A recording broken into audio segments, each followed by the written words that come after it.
Hello! Ngayon ay gagawa ko ng atsara. Ang ingredients ko ay grated papayang hilaw, carrots, ginger, onion, sugar,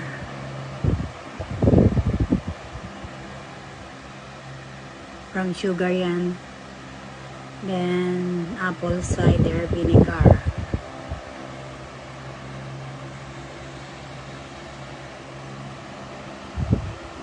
Pinakulo ko na po yung vinegar bago nilagay ko na po lahat ng ingredients.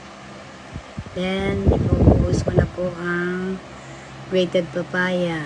Ayan po, okay na po yan, atsara. Then preserve it for 3 days.